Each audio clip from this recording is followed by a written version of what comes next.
Bienvenue au public qui est venu nombreux pour cette cérémonie des vœux. Je voudrais saluer Frédéric Delannoy, président de communauté de communes, conseiller départemental et maire d'Ornain, Charles Beauchamp, conseiller départemental, qui nous font le plaisir d'être parmi nous, et plusieurs maires, Laurent Jean Savary, qui est devant ici. Merci. Saluer bien sûr les représentants de l'administration, les enseignants, les entreprises. Mesdames, Messieurs, chers amis, le conseil municipal et moi-même sommes heureux de vous accueillir et nous souhaitons bien sûr la bienvenue pour cette traditionnelle cérémonie. Elle est pour nous, élus municipaux, un temps important de la vie de notre commune. Un moment de rencontre, d'échange mutuel et de souhait. C'est aussi une bonne occasion d'oublier les instants de soucis de la vie. Si on fait un petit retour sur l'actualité nationale de l'année passée, on retiendra sans verser dans le catastrophisme les attentats en avril à Trèbes, en décembre à Strasbourg aussi, un mal-être social aussi qui s'est traduit par une longue grève à la SNCF et plus près de nous le mouvement des Gilets jaunes qui était à l'origine l'expression de la grogne contre les prix des produits pétroliers et s'est rapidement élargi à des revendications sociales, fiscales et politiques.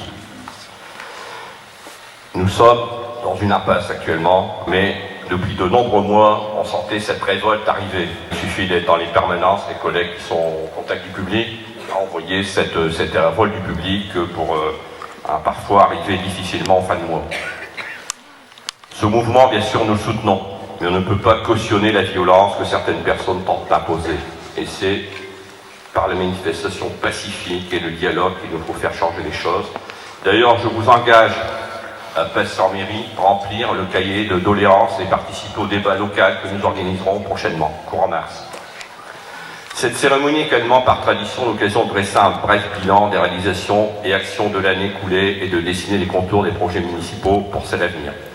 Dans le domaine des festivités, la commission des fêtes, le comité des fêtes, les associations locales se sont mobilisées tout au long de l'année pour proposer des fêtes, des spectacles et des événements pour tous. Pratiquement tous les week-ends, quelle que soit la municipalité ou les associations, il y a des festivités. Pour nos aînés, un repas spectacle était organisé en mai et un goûter en novembre. En 2018, nous avons commémoré le centenaire de l'armistice. En dehors de la cérémonie institutionnelle, vous avez pu assister à un spectacle musical de grande qualité, organisé en collaboration avec le comité des fêtes, les écoles, Cadence, l'harmonie des mineurs de Berchicourt, doublé par une exposition organisée par l'histoire locale. Il est bon de souligner ici que le tissu associatif de la commune est riche de bénévoles qui ne comptent pas leur temps pour faire bouger Auberchicourt, que ce soit lors de la fête du Chauffour, puis au fil des ans est devenu un moment fort de la commune, ou lors du Téléthon, sans oublier les festivités de Noël, lesquelles nous pouvons aussi nous retrouver en échange. En 2019, de nombreuses festivités seront encore au programme et feront n'en doutant pas plaisir à toutes les générations d'Auberchicourtois. Pour chacun. La commune souhaite donc s'engager dans une action intitulée aussi « Retour vers l'emploi », portée par le contrat d'agglo urbain, CUA. Celle-ci vise essentiellement à proposer aux personnes de rentrer dans une démarche de remobilisation de leur parcours de vie professionnel, d'encourager leur créativité, de nouveaux outils, CV vidéo et de projeter vers de nouveaux projets. Travailler avec les entreprises locales pour répondre à leurs besoins, accompagner les demandeurs d'emploi sera le leitmotiv de cette action. C'est pour ça que nous sommes en contact avec le centre de formation, un corps d'Ostrevent formation, qui est situé sur la commune d'Auberchicourt. Les temps forts seront associés en cours d'année. Un théâtre forum sous forme de débat-conférence ou encore une projection de court-métrage retraçant le parcours de chacun. Ça se déroulera du 1er au 31 décembre 2019 pour un coût de 9 586 €. La commune a sollicité une demande de subvention de l'État via le CAU à hauteur de 80% du montant. Pour les quartiers d'été, qui sont renouvelés cette année, nous avons une manifestation le 20 juillet 2009, ça permet de se rencontrer, ça se fait dans la résidence Pierre-Mauroy, dans le secteur de la résidence Pierre-Mauroy, par la rue de Douai. Pour la fête d'Ounou, après le succès de la première édition, avec environ 6 000 personnes, revient cette année, le 8 mai 2019, toujours avec une thématique médiévale, dirigée vers les enfants, petits, grands et très grands. Depuis quelques années maintenant, la commune, à travers le travail de commission citoyenneté, s'attache à mettre en place différentes actions dans le cadre de vie de la politique de la ville. Parce que quand on est en contrainte de ville aussi, il y a l'environnement, il y a l'emploi et l'environnement qui sont mis en exergue pour s'occuper des jeunes, leur trouver un parcours, les personnes qui sont au RSA, essayer de leur sortir de leur situation par le fait de différentes actions. En 2018, la commune s'est associée avec le centre social des Caillons, dans le cadre du contrat d'agglo urbain. Ce partenariat s'inscrit la volonté de développer une collaboration intercommunale en matière d'action jeunesse, favoriser l'insertion sociale, prévenir les phénomènes de consommation à risque, prévenir les sensibilités des troubles à l'ordre public. Le centre social est porteur de l'action jeunesse en mouvement pour un coût total de 21 600, dont 15 000 financés par l'État, et la participation communale est de 1960. Vous voyez, ce sont des gros budgets. La commune participe un peu, mais c'est une action très importante. 9 jeunes d'Auberchicourt ont donc pu bénéficier d'une réorientation suivie suite à un décrochage scolaire, soit par un nouveau suivi scolaire, soit un dispositif de droit commun tel que la mission locale. Parce que ces jeunes, si on les laisse en déshérence, ils partent à parcours, on n'arrive pas à trouver de l'emploi, et beaucoup ont été remotivés pour repartir vers l'emploi. Les activités sportives et culturelles sont également proposées chaque mercredi après-midi. L'action, bien sûr, se déroule depuis septembre 2018 et se poursuivra jusqu'au mois de juin. Pour 2019, on a constaté que l'emploi et le développement économique reste une problématique pour notre secteur. Pour le FTU, Fonds de travaux urbains, le dossier déposé auprès de la région avec une subvention de 10 000 € pouvant servir à l'aménagement du quartier prioritaire de la ville. Un exemple concret, c'est la rue de Douai. La commune a fait un échange, récupéré 1,5 m. Vous avez vu tout le fleurissement qui est de ce côté de la résidence Pierre-Mauroy. C'est un peu ça, les aménagements de ville. Pour la formation premier secours, 50 enfants de CM1 ont été formés à l'initiative au geste de premier secours et 50 élèves de maternelle ont appris à alerter. Comme vous le savez, la commune porte un intérêt particulier aux écoles. Actuellement, nous avons 434 élèves dans les différents sites. En 2018, les enfants scolarisés dans la commune ont participé bien sûr à la fête du Loup, commémoration du 11 novembre. Dans le cas des festivités de Noël, ils ont pu assister à la projection d'un film, sans oublier la traditionnelle distribution de la brioche, des friandises, accompagnée pour les maternelles d'un livre et d'un dictionnaire pour le CM2. Il faut le répéter de temps en temps parce qu'on pense que c'est normal, mais ça ne se fait pas partout. Les enfants de classe CM2 sont allés à Dunkerque, participent à des ateliers et visiter le port. Toutes les classes du groupe scolaire sont équipées d'une connexion Internet. Les enfants de l'école Louise Michel se rendent à la piscine d'Ornain. Merci, monsieur le maire. Parce que dans beaucoup de communes, il n'y a pas de créneau, parce qu'on souhaite que les enfants, quand les enfants doivent aller au collège, qu'ils doivent savoir nager. Mais beaucoup de collègues ont des difficultés à trouver des créneaux pour apprendre les enfants à nager. Vous connaissez le problème des piscines dans le secteur.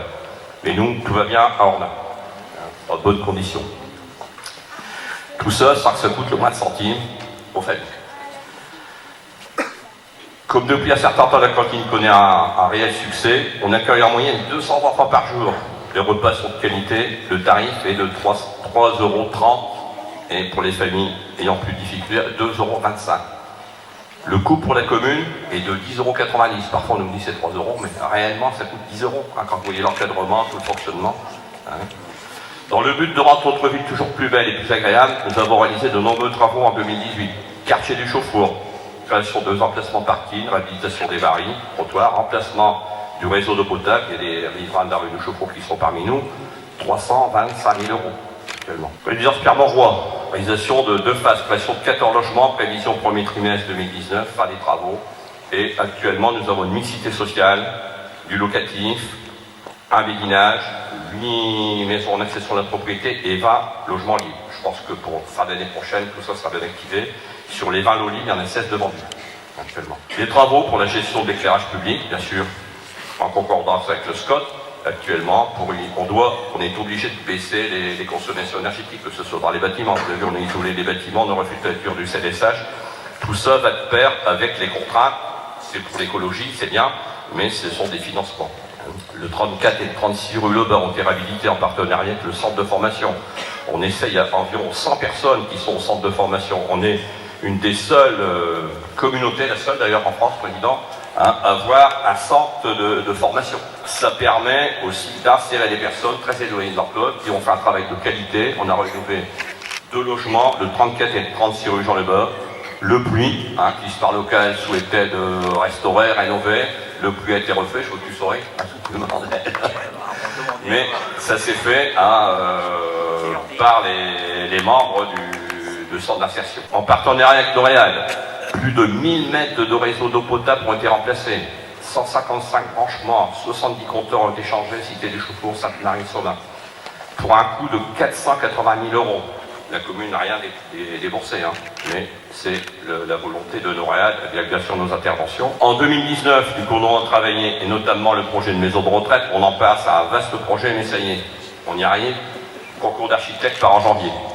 127 appartements, une EHPAD, une EPA, béquinage connecté, plus ensuite une urbanisation de tout ce secteur. Il y aura des logements sociaux de qualité, des propriétés privées aussi, assurant une mixité sociale pour un bien vivre au Verchécourt.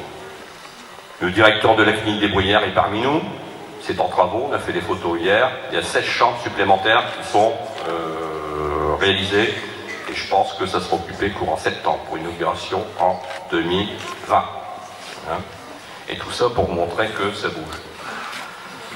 Le PLU, il devrait être adopté, c'est pas sans conseil, il suffit d'une enquête publique qu'elle devrait effectuer dans un mois avant l'adoption définitive du conseil. C'est une question de quelques mois.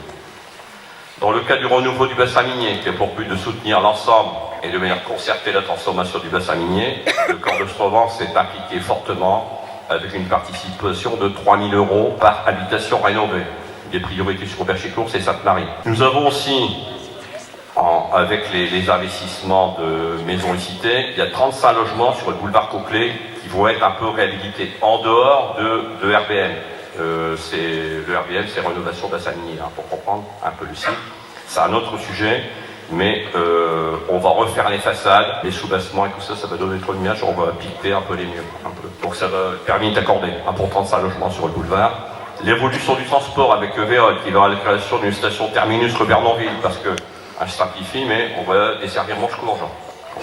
Donc les gens de Manchecourt pourront faire leurs courses au Verchécourt en descendant. Ils vont se poser, reprendront la ligne qui va aller sur Marchienne, Ornain et tout ça, et j'en passe, hein, vraiment pour désenclaver le secteur. Et c'est une volonté de Corse de Provence.